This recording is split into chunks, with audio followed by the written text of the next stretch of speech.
নমস্কার, আমি দিশা বলছি। আজকের ভিডিওটা একদমই অন্যরকম হবে। মানে আমি এখানে এসে ভিডিও করতে সত্যি মানে একটা বাচ্চার এরকম অবস্থা সেটা তোমাদের সাথে আজকে শেয়ার করছি। অনেক বাচ্চা এরকম সুস্থ হয়ে যাও যারা ফেসবুকের মাধ্যমে। আজকে তোমাদের কাছে একটাই অনুরোধ, তোমরা সাহায্য করতে না পারলেও একটু শেয়ার করে দিও যাতে এই বাচ্চাটা সুস্থ হয়ে যাবে। একদম ছোট বাচ্চা, ওর মা বাবা এখানে রয়েছে। আমার দেখে আমারই মুখটা ফেটে যাচ্ছে। মানে ওর মা বাবার কি অবস্থা আমি বলতে পারছি না। শুনে নাও। নমস্কার দিদি। না, কিচ্ছু হবে না। কতদিন হয়েছে? আজকে এক মাস থেকে জ্বর হচ্ছে। এখন ধরা বললো ক্যান্সার হয়েছে। আমাদের শান্তিপুর হসপিটাল থেকে 300 টাকা ট্রান্সফার করেছে। নগর থেকে আমাদের এমআরএসে ট্রান্সফার করেছে। আমার ছেলেকে ওখানে ভর্তি নেই। আমার ছেলে ব্লাড ক্যান্সার হয়েছে। আপনারা ছেলেটা পারুন, আমার ছেলেটাকে বাঁচান। সবাই মিলে আমার ছেলে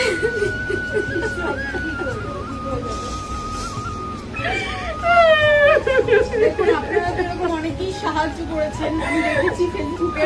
তো আমি অনেকের সাথে কন্ট্যাক্টও করেছি। তো আমার ফেসবুকে এই টাইপের ভিডিও প্রথম। তো তোমরা প্লিজ যদি কেউ সাহায্য করতে নাও পারো তাহলে একটু শেয়ার করো, যাতে যারা সাহায্য করবে কিছু অর্থ দিয়ে হলেও তোমরা সাহায্য করো। আমার ফেসবুকের পরিবারটা এত বড় যে তোমরা যদি 20-25 টাকা দিয়েও হলেও সাহায্য করো, অনেকটা অ্যামাউন্ট হবে আমাদের মতো গরিব মানুষের কাছে। তো এই অ্যামাউন্টটা অনেকটা বড়, যেটা ট্রিটমেন্ট করা একদমই পসিবল নয়। টাকায় নিয়ে যাওয়া হবে, বলো? হ্যাঁ, টাকা নিয়ে যাওয়া হবে। টাকায় নিয়ে যাওয়া হবে। ছেলেটা ফিরে আসবে আমার কোলে। একদমই তাই, বাচ্চাটা কিন্তু ফিরে আসবে। ওকে টাকায় নিয়ে যাওয়া হবে। আর তোমরা অনেকেই জানো যে টাটার ট্রিটমেন্টের অ্যামাউন্টটা কতটা বেশি হয় এক এক দিনের। আর ওর বাবা হকারি করে ট্রেনে, সেই জায়গায় দাঁড়িয়ে কোনো দিনই পসিবল না যে একটা এরকম বড় রোগের ট্রিটমেন্ট করা। সেটা তোমরা অনেকেই জানো। আর তোমরা আশা করি বুঝতে পারছো এদের সিচুয়েশনটা। আমি আশা রাখছি যে তোমরা সাহায্য করবে। সাহায্য না করলেও তোমাদের একটা শেয়ার এই বাচ্চাটা তার মায়ের কোলে ফিরিয়ে নিয়ে আসতে পারে।